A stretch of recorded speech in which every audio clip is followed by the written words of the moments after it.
Elizabeth, anak, alam mo ba nung bata ka pa, paborito mo maging doktor? Ay, naku papa. High school pa lang ako. Huwag niyo muna akong i-pressure. Wala naman na kaming ibang gustong kundi ang ikabubuti mo. Alam mo bang, ang kapatid mo si Joy, palaging nagpapakabay sa school?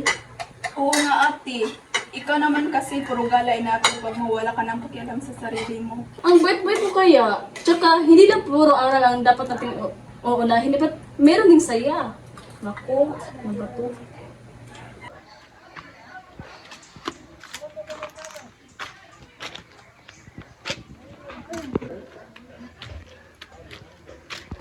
Ano ba yan? Ang tagal ni Elizabeth?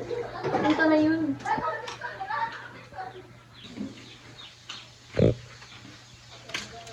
Ano ba yan? Uminom kayo, hindi niyo ko hinintay. Ang tagal mo kasi. Kasi yung mama ko, sobrang nakaingit. Oh, kalma! Oh, sa'yo. Ano ba naman? Oh, ano nangyari sa mukha mo? May nangyari sa bahay? Oo. Yung kapatid ko, yung pamilya ko, sobra. Kinukumpara niya palagi sa kapatid ko na ano daw, yung mabuti yung kapatid ko kasi nag-aral ng mabuti, habang ako naman, hindi nila na-appreciate. Ako dyan. Sige lang, inom mo yan. Lilipas din ang panahon. More! Ito na, sa'yo na yan lahat. Mama, lasing na ako, ma! Ano kasi Nag-break! Nag-break na na! Brother Par! Sa'yo, Par! Ano, inom pa ba tayo? Par! Nali! Ayaw ko na sa buhay ko. Ano? Inom pa? Oh, more. Ayoko na to.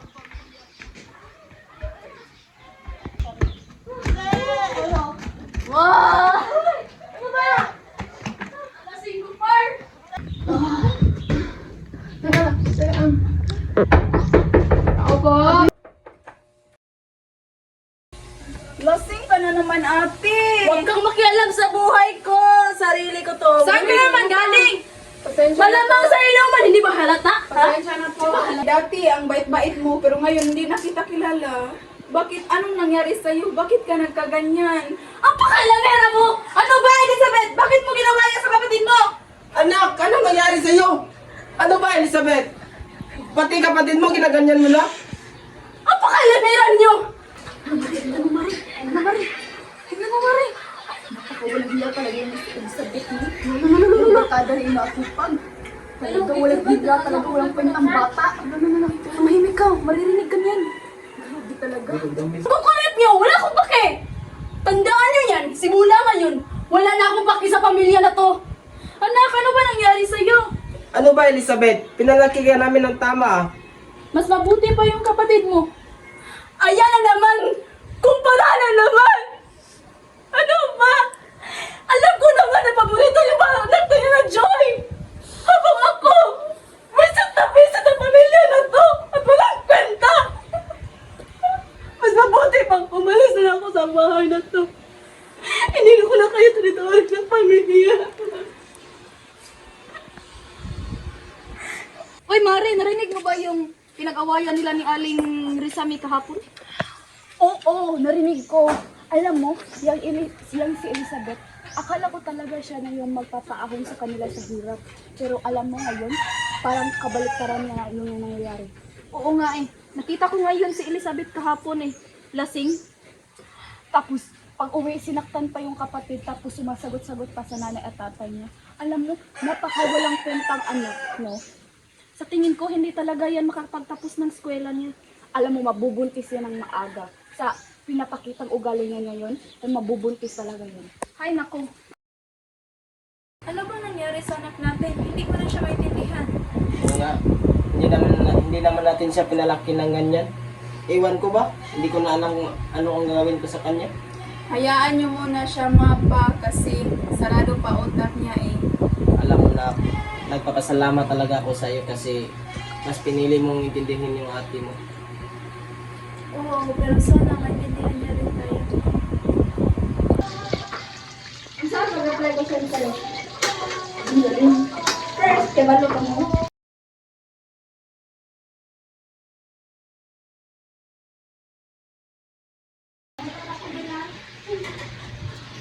Eli, bumangon ka na dyan!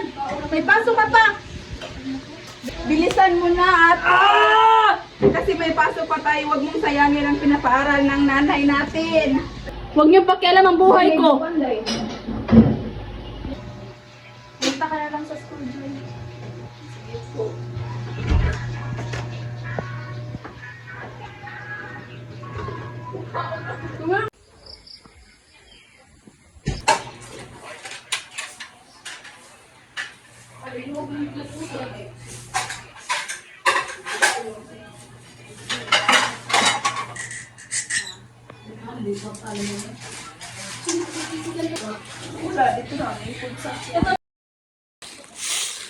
Mahal, dito muna ako, mahal. Masada muna ako saglit. Sige mahal, ingat ka. Sige na, kayo din ah. Joy, yung mama mo, Joy. Pakialagaan mo ah. Joy! Dali mo dito yung dustpan. Yes, ma. Ako na dyan, ma. Nahihilo ako. Pa, nahihilo si mama! Mahal, ano nga yun sa'yo? Okay ka lang?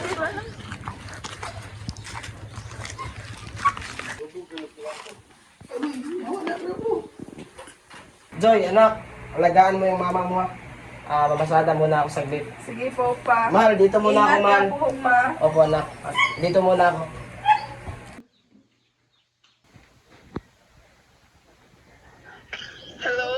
Hello? Lin, pwedeng pumunta ka sa bahay kasi ang dami ng problema sa bahay, hindi ko na kaya. Okay, papunta na ako dyan.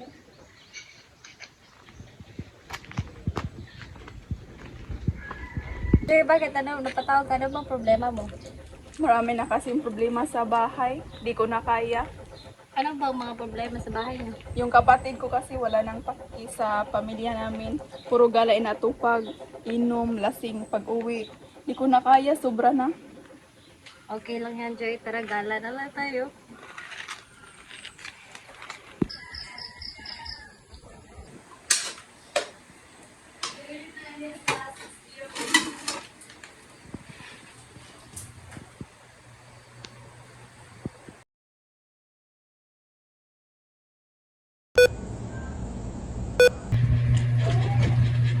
Joy, Joy, anak.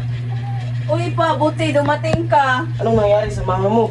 Inabutan ko na lang kasi siya sa bahay pa. Natumba na siya kasi may binili ako sa tindahan. Tapos sinugod namin sa ospital. Naku, nak, di ba sabi ko sa'yo, bantayan mo yung mama mo? Pasensya na po pa. Sige lang, nak. Makahanap din tayo ng paraan. Mahal, dito muna ako, mahal. Maghanap lang ako ng pambayad sa ospital mo, mahal. Dito, Sige. dito muna ako, nak. Ingat Sige kayo. pa, ingat din. Sige, sige. Ingat kayo dyan, nak. Ang buhay ay. Oh, sino ba yan? Ah, huwag mong pansin na yan. Ah, sige, nasa. Ayaw mo na. Hindi mahinang nila lang. May pagod na ako. Ano ba yan? Tara, tara na.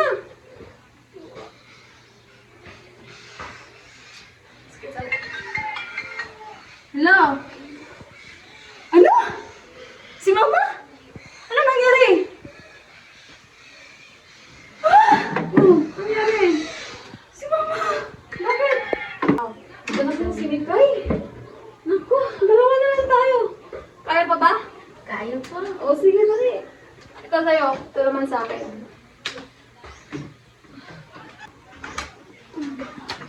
Ay, okay lang pala si Mama. Bakit sa nangyari? Hospital lang. Ah, wala yung problema. Okay lang yung mama mo, malakas yun. Inom pa. Ano ba yan? Po ba lumabas ka saglit? Ma, magpagaling ka, ma. Ha?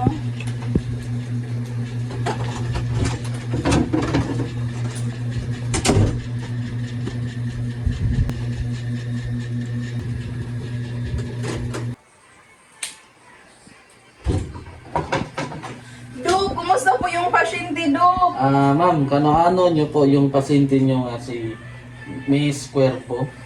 Mama ko po, Dok.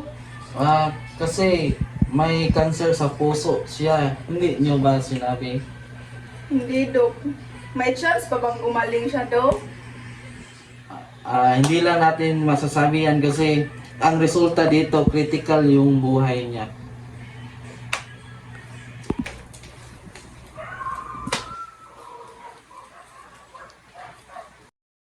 Ma, sana magpagaling ka na para umuwi na tayo sa bahay. Kasama ka.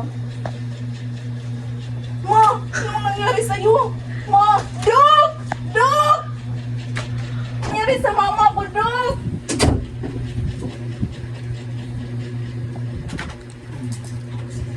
Sorry, ma'am, wala na po si Ma'am Cuervo.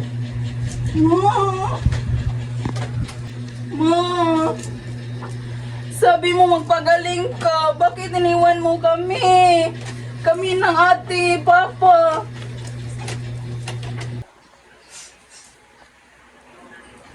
Joy, nabalitaan ko yung mama mo. Gumaling na ba yung mama mo? Wala na po yung mama ko. Patay na po siya. Joy, okay lang yan, Joy.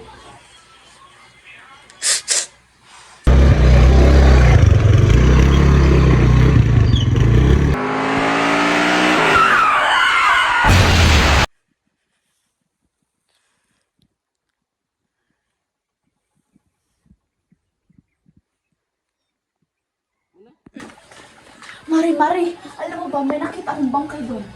Saan banda? Doon sa may bundok. Yung sa may bangin? Oo, Ano kulay ng motor? nakakulay pink. Hala, baka si Manong Kent yun. Baka nga, kasi nakita ko kaninang umaga, umalis siya. Buhay pa ba? Nakita mo pa buhay pa? Parang hindi na. Sabihan natin yung pamilya niya. Para malaman na. Joy! Nalinis kami! Joy! Oy! Walang tao dyan. May nangyari sa kanyang ina. Ano? May nangyari kang Aling Rizame? Alam mo, sasabihan ko pa naman si Joy na may nangyari kay Manong Kent. Pero parang wala siya dito. Paano na yun? Dahil sa iyo, Elizabeth, nawala yung magulang natin. Dahil sa gagahan mo, wala ka nang paki sa pamilya natin. Ano mo nasabi mo?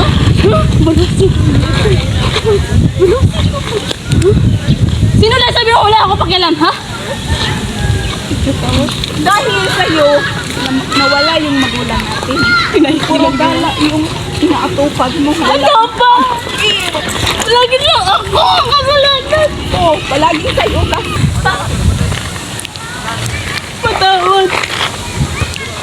Hindi kita mapatawad, Elizabeth. Ano ba? Dahil sa ginawa mo sa magulang natin, wala ka nang paki. Patawad na sa ano yan? Hindi ka mapatawad sa ginawa mo, Elizabeth. Kaya lumayas ka sa bahay natin.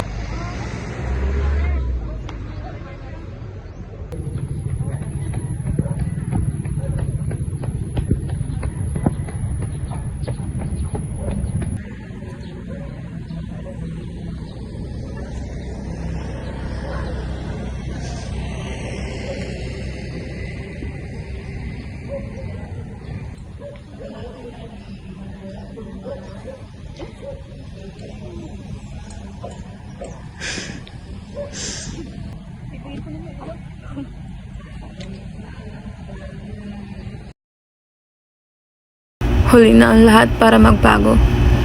Wala na ang mga magulang ko na sana'y naging success sa pagbabagong iyon. Ang sakit. Ang sakit isipin na ngayon ko lang naunawaan ang halaga nila nang wala na silang pagkakataong marinig ito mula sa akin. Minsan, kailangan mo munang masakta ng sobra. Mawala ng direksyon at mawala ng mga taong mahal mo para matauhan ka. Para maintindihan mo ang tunay na kalayaan ay hindi nasa bisyo, hindi sa barkada, kundi sa katahimikan ng konsensya mo. Ang totoong pagbabago hindi pinilit, kusang dumating sa pusong handang magpakumbaba.